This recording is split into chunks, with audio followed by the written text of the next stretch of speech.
ఇంకా మెరుగైనటువంటి సంక్షేమ కార్యక్రమాలు జరపబడుతున్నారు. ఈ ఇప్పుడున్నటువంటి ప్రభుత్వం పేరుకు ప్రభుత్వమే కానీ ప్రభుత్వం ఉన్నట్టుగా ప్రజలు ఎవరు కూడా విశ్వసించడం లేదు. ఈ ప్రజా వ్యతిరేక ప్రభుత్వాన్ని అన్ని విషయాల్లో కూడా ఎండగట్టడం జరుగుతుంది. ఊరికనే పేరుకు చంద్రబాబు గారు ప్రతిపక్ష నాయకుడిగా ఉన్నాడు కానీ ఇప్పటి నుంచి కూడా వైఎస్ఆర్ కాంగ్రెస్ పార్టీ ప్రధాన ప్రతిపక్ష పార్టీ యొక్క పాత్ర పోషించబోతుంది. ప్రజలకు ఏ విధమైన ఇబ్బందులు వచ్చినా కూడా ఇప్పటికే నిరూపించారు జగన్మోహన్ రెడ్డి గారు. ప్రజా సమస్యల పట్ల ప్రతిస్పందించడం, ఎక్కడ ఏ సమస్యలు వచ్చినా తను అక్కడికి వెళ్లి ఆ సమస్యలని ఎదుర్కోవడంలో ప్రజలకు అండగా ఉండడంలో నిరూపించారు.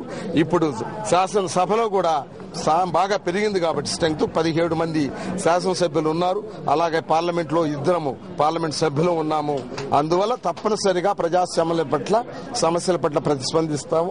తప్పనిసరిగా ప్రజా సమస్యలు తీర్చే దానిలో మా వంతు కార్యక్రమం గొప్పగా నెరవేరుస్తామని కూడా మీకు మనవి చేస్తున్నాం.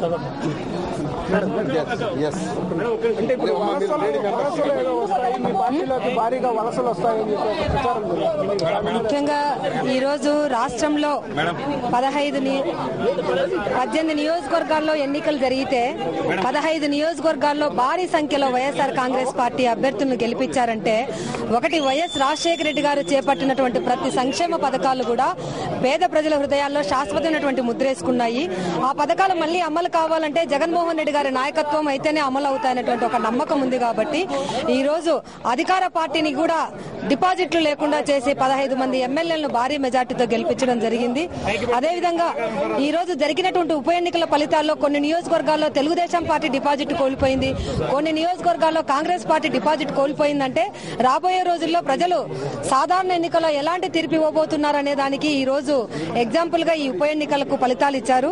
అదేవిధంగా రాబోయే రోజుల్లో ప్రధాన ప్రతిపక్ష పాత్ర కూడా వైఎస్ఆర్ కాంగ్రెస్ పార్టీనే పోషించబోతా ఉంది. ప్రజా సమస్యల మీద ఈ రోజు ప్రతిపక్షము అధికార పార్టీ రెండు కూడా ప్రజా విశ్వాసం కోల్పోయినటువంటి పార్టీలు ఈ రోజు అధికారంలో ఒక పార్టీ ఉంది, ప్రధాన ప్రతిపక్ష పాత్ర అని చెప్పి చెప్తా ఉన్నారు.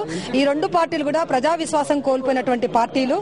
తప్పకుండా ఈ రోజు ఈ ప్రజలు ఇచ్చినటువంటి ఈ తీర్పు ద్వారా జగన్మోహన్ రెడ్డి గారు నిర్దోషని ప్రజా కోర్టులో నిరూపించుకున్నారు. అదేవిధంగా ఖచ్చితంగా రేపు న్యాయస్థానాల్లో కూడా జగన్మోహన్ రెడ్డి గారు నిర్దోషిగా బయటకు వస్తారు. రాబోయే రోజుల్లో ప్రజా సమస్యల మీద ప్రతిపక్ష పాత్ర వైఎస్ఆర్ కాంగ్రెస్ పార్టీనే అసెంబ్లీలో పోషిస్తాము, బయట కూడా మేమందరం కూడా ప్రజల తరపున ఉండి పోరాడతాము.